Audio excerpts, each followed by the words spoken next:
지난주에는 새 부대라는 제목을 가지고 복음을 담을 수 있는 새로운 자세와 마음과 생각을 가져야 된다, 이런 말씀을 드렸습니다. 그래서 영혼을 중요하게 생각을 하는 마음, 또 회개하는 마음으로 겸손히 주님 앞에 낮아져야 될 것이고, 또 관계를 중요하게 생각하면서 또 원리 원칙만 따지지 말고 관계를 더 생각하는 마음을 가질 때 은혜가 내 속에서 역사하게 되고, 복음이 역사하게 되고 능력을 발하게 된다, 이런 말씀을 드렸어요. 오늘은 이 말씀의 속편이 될 것 같습니다. 이제 하나님의 나라, 예수 그리스도를 믿고 복음을 받은 자가 하나님의 백성으로 하나님의 나라를 살아가는데 우리가 가져야 될 새로운 사고방식에 대해서 몇 가지 말씀을 드리려고 하는 것이, 오늘 본문의 말씀은 포도원 일꾼들에 대한 비유인데, 천국은 이렇게 시작이 되고 있어요. 천국에 대한 말씀을 주시는 거예요. 우리가 믿는 자들이 궁극적으로 바라는 곳이 바로 천국이에요. 그래서 옛날에, 요즘에 그렇게 전도하는 분들이 없습니다만, 막 기차 안에서 길거리에서 예수 천당 막 이러면서 소리 지르면서 예수 믿고 천당 가셔 이렇게 했던 분들 계신데, 예수 믿고 천국 가는 것이 우리의 궁극적인 믿음의 방향인 거예요. 믿습니까? 예수 믿고 천국에 가는 우리 모든 성도님들이 되시기를 축원합니다. 그렇다면 천국에 가는 것이 궁극적인 목적이라면 지금 당장 가셔야 될 거 아니에요. 어떤 목사님께서 설교를 그렇게 하셨대요. 여러분들 예수 믿으면 천국 가는 줄 믿습니까? 아멘. 믿습니까? 아멘. 지금 당장 가기를 원하십니까? 아무도 아멘 안 해. 천국을 가기를 원하지만 지금 가는 건 아닙니다. 하나님께서 우리에게 육신을 주시고 육신의 생명에 대한 애착을 주셨어요. 그리고 하나님께서 인간을 창조하실 때 명령하실 것도 생육하고 번성하라, 열심히 살아서 결혼하고 애 낳고 손자의 손자 보면서 자꾸만 번성해라, 이렇게 말씀을 주셨어요. 그것이 우리에게 주신 창조의 목적이에요. 근데 이거가 끝이 아니죠. 성경 다른 구절에서 그 이상의 목적에 대해서 분명히 말씀해 주셨어요. 에베소서 2장 10절에 보면은 우리는 그가 만드신 바라 그리스도 예수 안에서 선한 일을 위하여 지으심을 받은 자니 이 일은 하나님이 전에 예비하사 우리로 그 가운데 행하게 하려 하심이라 말씀하셨어요. 선한 일을 위하여 지으심을 받는 자다. 천국이 목표지만 천국 갈 때까지 그리스도 안에서 선한 일, 복음을 전하고 하나님의 뜻을 이루고 지금부터 시작되는 하나님의 나라를 세워가는 것이 우리에게 주신 하나님의 목적인 줄로 믿습니다. 세상 나라와 하나님의 나라, 우리가 이 두 군데를 같이 살고 있는 거예요. 지금부터 하나님의 나라가 시작이 된단 말이죠. 동시에 우리는 세상 나라에 살고 있어요. 이 세상 나라와 하나님의 나라는 여러 가지 차이가 있습니다. 사고방식과 가치관과 목적이, 또 문화가 달라요. 이 나라라고 하는 그 단위가 경제, 정치의 단위면서 동시에 언어의 단위가 될 수도 있고, 언어가 나오면 그 다음에 문화의 단위가 될 수 있어요. 그래서 사고방식이라든가 이런 것들이 나라마다 좀 다르죠. 우리가 체험하는 거잖아요. 미국에서 수십 년 살다가, 한국에서 수십 년 살다가 미국에 왔을 때 제일 처음에 느껴지는 것이 이제 문화 충격이라고 그러죠. 여러 가지로 우리가 놀라는 것들이 많고 힘든 것들이 많아요. 한국말하고 미국말, 물론 영어, 한국말 차이가 있습니다만은 특별히 이 존대어의 차이가 있는 것 같아요. 한국 사람들은 동양 문화는 이 존대어와 하대, 굉장히 그것이 정확하게 구별이 되는데, 저는 여기에서 태어난 사람은 아니기 때문에 정확하게는 모르지만 제가 수십 년 살면서 느껴진 것이 그렇게 존대어가 한국 사람처럼 그렇게 발달된 것 같지는 않아요.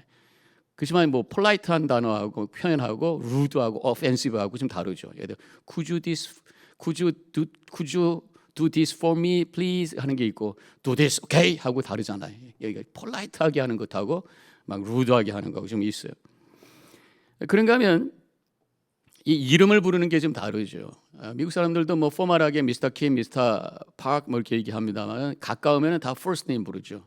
그래서 한승, 한 막 그렇게 부릅니다. 근데 이제 한국 문화에서는 아주 친한 친구 아니면은 다 거기다가 타이틀이 들어가야 돼요. 그래서 집사님, 권사님, 장로님, 님자가 사모님 들어가야 된단 말이에요.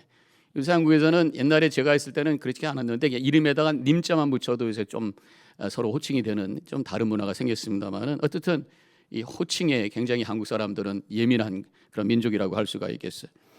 근데 미국 사람들은 가까우면 다 first name 부르는 거야. 그래서 제가 체리를 쓸 때 어떤 교회 성도님이 아들이 장가를 갔는데 이제 미국 분하고 결혼을 한 거예요. 며느리가 이제 미국 분인 거죠. 근데 만나자마자 자기 first name 부르는 거예요. 한국식으로 얘기하면 며느리가 뭐 우리 저희 집사람이 수키니까 헤이 수키 씨 이렇게 하는 거란 말이죠.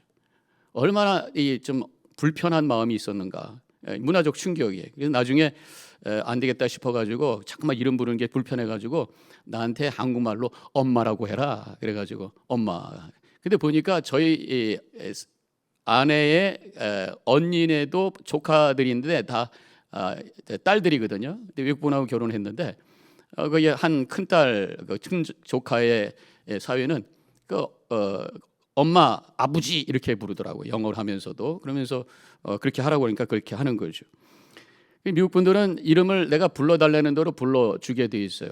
그래서 저는 한 승자를 잘못하니까 내 이름을 한이라고 불러줘라 그러면 한이라고 잘해요.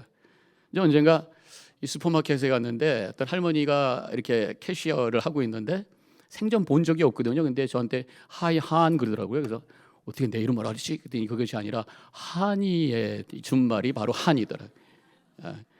한 번도 아니고 할 때마다 한 그래가지고 나중에 알아봤더니 한이를 부른 거예요. 친근하다는 표현이죠. 어쨌든 제가 지금 이런 말씀을 드리는 거는 나라마다 문화가 다르다. 이 세상 나라와 하나님의 나라, 이 문화가 다른 거예요. 사고방식이 다른. 문화라는 게 뭐예요? 사고방식이 다르다는 거죠. 그래서 우리가 천국에 갈 텐데 지금부터 천국 준비를 잘 못하고 그냥 갑자기 천국 가면 어떤 일이 생길까? 예수님 만나서 굉장히 기쁜데 문화 충격들 받아요. 문화 충격. 정신없을 것 같아요. 지금부터 천국을 경험하고 천국을 준비한 사람들은 천국 가가지고 평안하게 금방 천국 생활을 기쁨으로 시작할 것이라 생각을 하게 됩니다. 오늘 말씀에서 하나님 나라의 사고방식이 그럼 어떤 것인가라고 하는 것을 몇 가지를 생각해 보려고 합니다. 수학적 계산이 아닌 은혜의 사고방식, 이게 바로 하나님의 나라 사고방식이라고 하는 것입니다. 지금 포도원에서 일한 일꾼들에게 임금을 주는데 수학적인 계산으로 한다면 이게 지금 문제가 생기는 거예요. 지금 일찍 들어온 사람이 처음에 들어갈 때 6시 정도, 성경이 일찍 들어갔다 나오는데 아마 새벽 6시쯤 될 것이다 추측할 수가 있어요. 다른 전체 그 시간을 이렇게 컨텍스트를 보면. 그런데 그 사람한테 한 데나리온 주기로 했단 말이죠. 그렇게 된다면 그 다음에 아침 9시에 온 사람, 12시에 온 사람 이렇게 길어지잖아요. 그러면 수학적으로 계산한다면 처음에 한 데나리온이면 그 다음에는 5분의 4데나리온, 5분의 3데나리온 이렇게 흘러가야 되는데 그렇게 안 했어요. 모두가 똑같이 다 한 데나리온을 받았다는 거죠. 수학적으로는 안 맞아요. 10절에 보면은 먼저 온 자들이 와서 더 받을 줄을 알았더니 그들도 한 데나리온씩 받은지라. 제일 나중에 온 1시간짜리 일한 사람한테 한 데나리온 줬거든요. 그러니까 먼저 나온 사람은 난 더 많이 받을 거야 했는데 가봤더니 똑같이 한 데나리온을 받은 거예요. 그래서 이제 불평하는 얘기가 나오죠. 계산과 논리를 파괴하는 다른 방식, 사고 방식이 바로 그 속에 있어요. 그게 하나님의 나라 사고 방식. 그게 바로 은혜의 사고 방식이라 이렇게 말할 수가 있는 것입니다. 한 데나리온 받은 사람은 시작할 때부터 약속을 한 거예요. 한 데나리온 받기로. 그래서 2절에 보면은 그가 하루 한 데나리온씩 품꾼들과 약속하여 포도원에 들여보내고 이렇게 말씀이 나와요. 그 다음에 9시, 12시, 3시에 온 사람들에게는 구체적으로 얼마를 주겠다는 얘기는 없어요. 상당하게 주리라 이렇게 9시에 온 사람에게 얘기하고 나머지는 비슷하게 리피트했다 이렇게 표현이 나오죠. 근데 제일 마지막 11시 오후 5시에 들어온 사람에게는 급료에 대한 언급이 없어요. 얼마 주겠다, 뭐 상당히 주겠다. 그 얘기는 뭐냐면 늦게 들어온 사람은 그냥 자기를 받아준 것만 해도 고마워가지고 얼마 주겠냐는 질문도 안 한 거예요. 그러니까 대답이 없은 거예요. 그냥 들어간 거란 말이에요. 이게 감사한. 이렇게 해서 이제 시작을 하게 됐는데 왜 그런데 질문이 생겨요. 왜 주인은 이 논리와 계산을 초월해서 똑같이 무조건 한 데나리온을 그렇게 줬을까? 새벽부터 온 사람하고 1시간 딸랑 일한 사람하고 왜 똑같이 한 데나리온을 줬을까? 그것은 초점이 우리하고 달랐기 때문이라는 거예요. 포도원의 주인의 초점은 그 일한 사람들의 시간과 일한 양이 아니라 그 사람들이 하루를 얼마를 가지고 먹고 살까에다가 초점을 둔 거란 말이에요. 바로 이 주인은 이 사람들의 어떤 효용성의 가치에다가 초점을 둔 것이 아니라 그 사람의 생명과 그 사람의 존재에다가 초점을 뒀다라는 거예요. 이것이 바로 은혜의 사고방식, 하나님의 나라의 사고방식이라고 하는 것입니다. 바로 하나님의 은혜는 우리가 얼마나 하나님 앞에 공적을 쌓았는가, 얼마나 열심히 일해서 프로덕티브하게 생산적으로 살았는가, 여기에다 초점을 맞춘 것이 아니라 우리의 영혼이 살았나 죽어있나에 초점을 맞춘 거예요.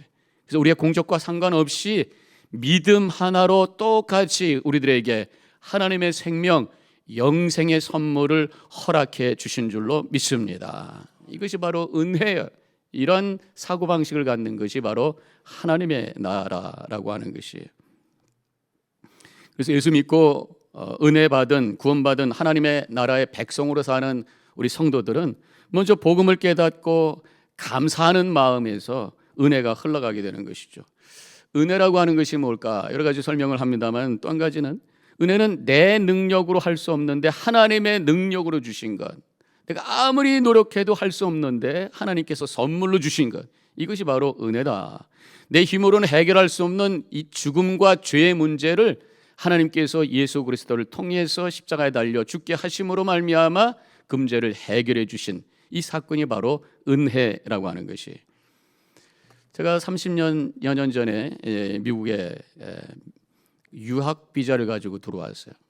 그때 유학 비자를 받을 때 그때 이제 어떤 과정을 생각하면 그것이 바로 은혜가 뭔가라는 것을 생각해 볼 수가 있어요. 요즘은 뭐 한국의 위상이 달라져 가지고 비자 받는데 어려움이 없어요. 그러니까 비자 신청하면 거의 잘 들어오는 것 같습니다. 근데 저 때는 학교에서 admission, 그러니까 입학 허가를 받았어도 비자 신청하고 인터뷰할 때 떨어지는 사람들도 종종 있었어요. 그래서 걱정이 돼서 여러 가지 준비를 하고 이제 1989년 겨울이었습니다. 제가 90년 1월 달에 들어왔으니까 그 추운 겨울에 인터뷰하기 위해서 새벽 첫 차를 타고 갔어요. 벌써 줄이 쫙 서 있어요. 덜덜덜 떨다가 내가 인터뷰를 하는데 그 사람들이 관심 갖는 거는 딴 게 아니라 스폰서예요. 스폰서. 왜냐하면 내가 28살이었으니까 뭐 제 통장에 무슨 돈이 있겠어요. 제가 무슨 인컴이 제대로 있었겠어요. 그러니까 저 갖고는 안 되는 거라. 이게 스폰서를 통해 가지고 스폰서가 얼마나 돈이 있고 얼마나 재정 능력이 있고 얼마나 인컴이 있고 이걸 보는 거란 말이죠. 제 능력으로 할 수가 없어. 그러나 제가 아버지를 스폰서로 해서 아버지 통장과 아버지 인컴 증명을 가지고 갔더니 오케이 그러고 꽝 하고 내가 미국에 올 수 있는 비자를 주셨다 그런 말이에요. 내 힘으로는 안 됩니다. 우리가 아무리 내가 노력을 해도 내가 갖고 있는 것은 안 돼요. 그러나 예수 그리스도, 나의 진정한 스폰서 되시는 예수 그리스도의 이름을 붙들고 나아갈 때에 천국 문이 열리고 하나님의 나라의 백성이 되는 줄로 믿습니다. 이것이 바로 은혜라고 하는 것이에요. 우리는 그렇게 은혜 받은 사람이 계산적으로 우리의 능력의 평가에 의해서 받은 것이 아니라 그저 하나님께서 나의 생명을 건지시기 위한 그 사랑으로 내가 구원받았다고 하는 것을 깨달을 때에 우리는 다른 사람을 바라볼 때도 논리와 계산이 아닌 은혜의 사고방식을 가지고 다가가야 된다고 하는 것이죠. 그 사람이 나에게 얼마나 잘했냐 못했냐 따지고 계산하기보다는 예수님께서 저를 위해서도 십자가에 달려 돌아가신 귀한 존재라고 인정하면서 그 사람을 바라보는 이 은혜의 사고방식, 거기서 좋은 관계가 만들어지고 복음이 나눠지고 하나님의 사랑이 흘러가는 것이, 그 사람이 나에게 얼마나 도움이 될 것인가 이것을 계산으로 따지는 것이 아니라 그 사람이 은혜가 필요한 사람이구나라는 그런 믿음의 고백을 가지고 주님의 사랑을 가지고 나가는 것이 바로 하나님 나라의 사고방식이라고 하는 것입니다. 이 은혜의 사고방식, 하나님의 사고방식은 지난주도 말씀드렸습니다마는 내가 어떤 잣대를 가지고 계산적으로 판단을 해서 거기에 맞지 않으면 그럴 수 없지라고 그렇게 눈을 부릅뜨고 바라보는 것이 아니라 그럼에도 불구하고 마음의 문을 열고 그럴 수 있지 하면서 다가갈 수 있는 그 자세, 이것이 바로 은혜의 사고방식이라고 하는 것이. 은혜 얘기를 하게 되면 그러면 정의는 어디 간 겁니까? 정의라는 거 우리가 일반적으로 생각하는 것이 옳고 그름을 판단하고 틀린 것에 대해서는 벌을 주는 게 정의라고 이렇게 생각을 하잖아요. 근데 성경을 보니까 하나님의 정의 그 자체가 바로 은혜라고 하는 것이 깨달아져요. 이게 무슨 말씀이냐면 시편 146편 7절에 보니까 이런 말씀이 나와요. 억눌린 사람을 위해 정의로 심판하시며 줄인 자들에게 먹을 것을 주시는 이시리로다, 이렇게 고백을 하고 있어요. 우리 하나님께서 정의를 행하시는 것 그 자체도 억눌린 사람을 위해서, 줄인 자들에게 먹을 것을 주시기 위해서, 그래서 판단하시고 움직이시는 분이 우리 하나님이십니다 라고 고백하는 것을 보면 우리 하나님의 궁극적인 목적은 바로 은혜라고 하는 것을 깨닫게 되는 거죠. 우리 성도님들, 은혜 받은 자로 은혜 사고방식 가지고 은혜를 흘려보낼 수 있는 하나님 나라의 백성으로 살아가시기를 주님의 이름으로 간절히 축원합니다. 오늘 비유를 다시 보면은 새벽에 일찍 온 사람, 이런 사람들은 사실은 새벽에 일찍 픽업한 사람은 능력 있는 사람이에요. 뭐 팔레사이드 박 가면 요즘도 있을지 모르겠습니다만은 일하고 하는 사람들이 이렇게 골목골목에 서 있잖아요. 그러니까 이제 픽업할 때 보면은 일 잘하게 생긴 사람들 먼저 픽업할 거란 말이죠. 마찬가지예요. 일찍 온 사람들은 능력이 있는 사람이에요. 나중에 3시에 5시에 데리고 온 사람들은 다른 사람들 다 픽업했는데 할 일이 없어 빈둥빈둥 거리는 사람을 데리고 온 거예요. 먼저 온 사람은 능력 있는 사람, 나중에 온 사람들은 능력이 좀 부족한 사람. 그러나 똑같이 한 데나리온, 이 주인의 공평은 능력의 공평이 아니라 삶의 공평이다. 능력과 효율성과 관계없이 하루를 살 수 있도록 공평하게 한 데나리온을 나눠준 것, 이것이 주인의 마음이었고 그것이 하나님의 공이다, 결국 은혜다, 이렇게 말할 수가 있는 것이. 사실 이러한 사고방식이 우리가 살고 있는 이 자본주의에서는 참 이해하기가 어려워요. 왜냐하면 자본주의는 프로핏을 남겨야 돼. 장사해서 이문을 남겨야 되다 보니까 효용성이 필요하고 능력이 필요해. 그래서 능력 있는 사람은 기회가 더 많아요. 능력 있는 사람들은 돈을 더 많이 갖게 돼 있어요. 근데 능력이 없는 사람들 기회를 잃어버리고 밀려나고 낙오가 되고 도태가 되고 굉장히 어려운 가운데 사는. 그래서 잘 사는 사람, 못 사는 사람, 이 모든 것이 점점 갈라지고 있는 것이 우리의 현실이라고 하는, 수학적 계산을 통해서 만들어진 세상의 어떤 어려움이 바로 이거라고 하는 것이.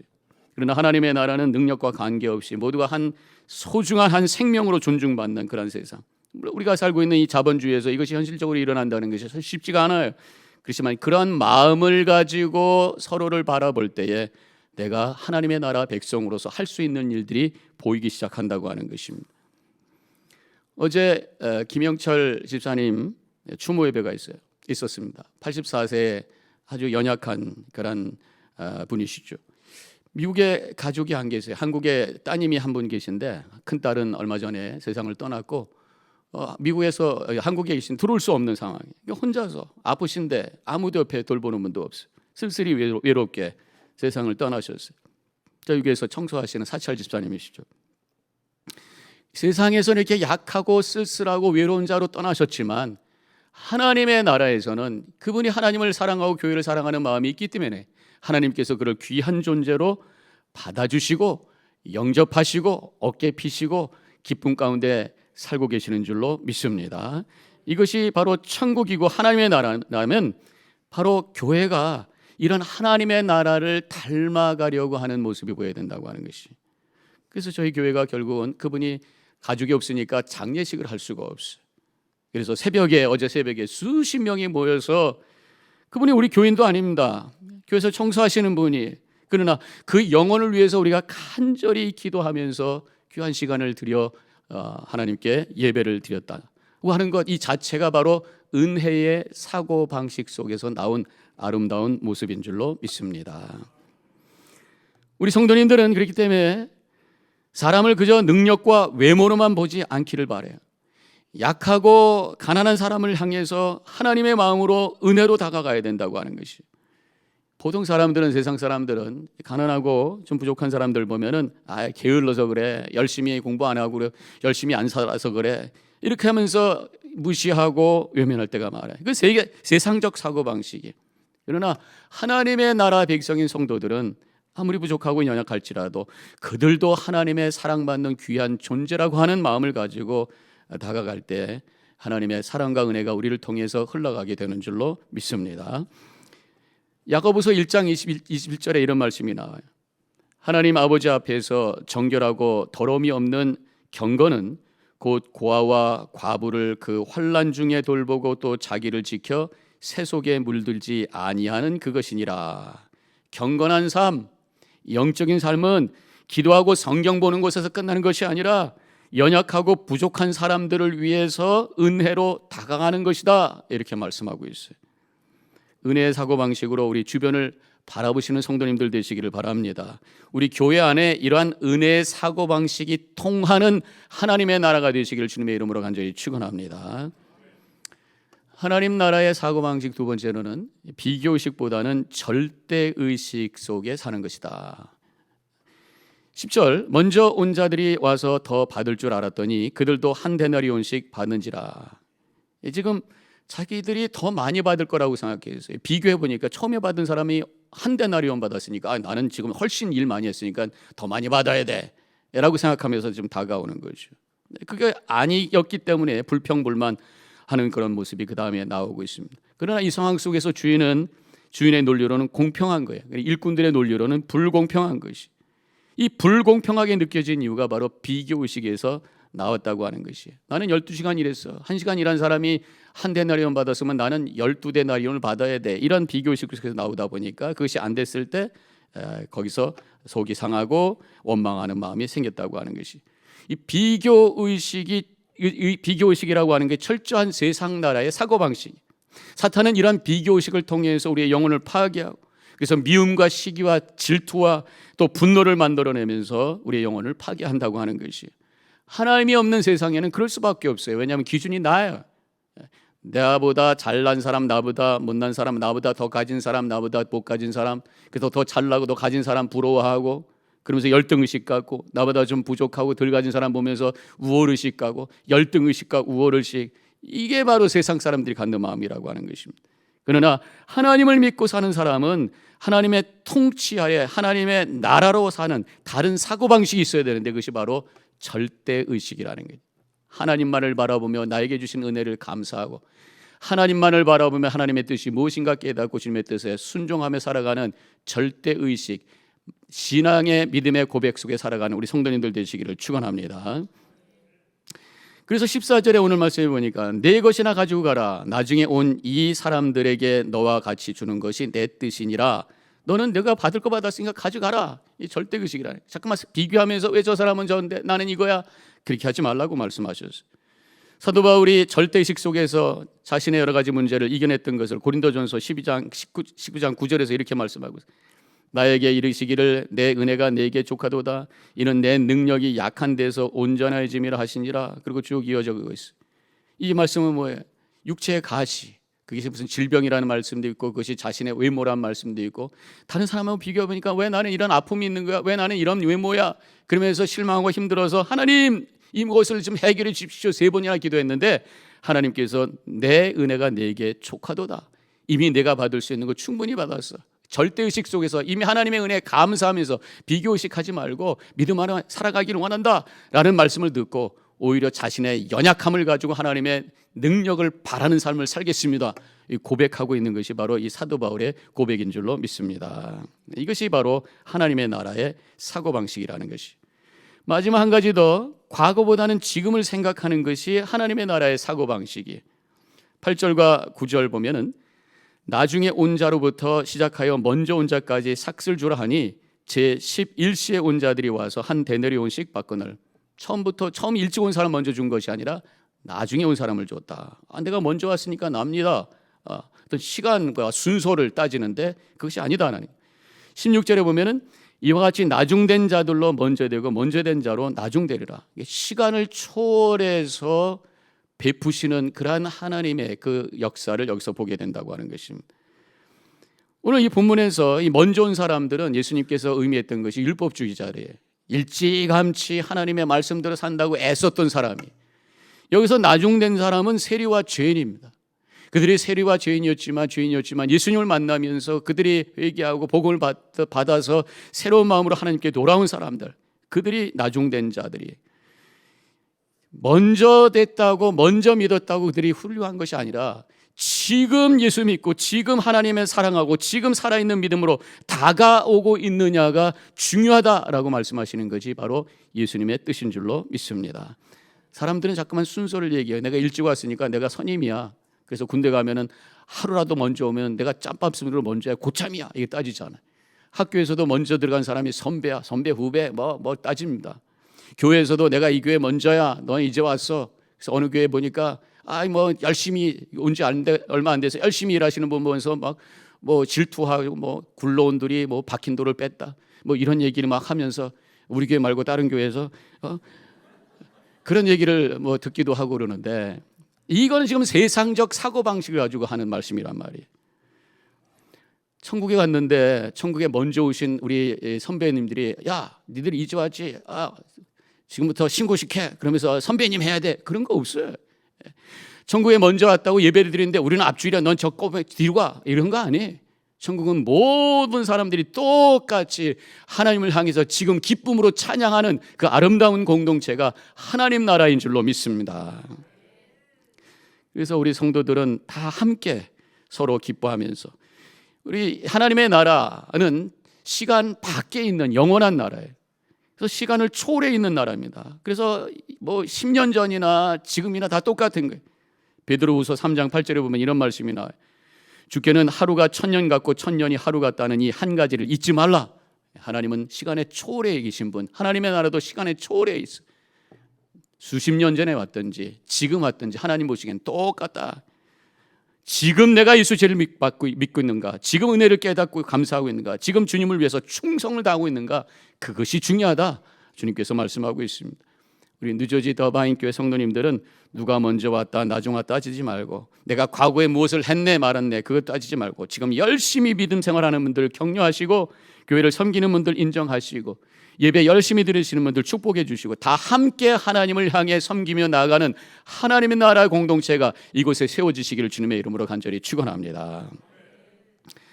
누가복음 17장 21절에 또 여기 있다 저기 있다고 못하리니 하나님의 나라는 너희 안에 있느니라. 여러분들의 가정 안에, 마음 안에, 우리 교회 안에, 주변 안에 하나님 나라 사고방식을 가지고 살아감으로 하나님의 나라를 이루어 하나님께 영광 돌리시기를 주님의 이름으로 간절히 축원합니다. 기도하겠습니다.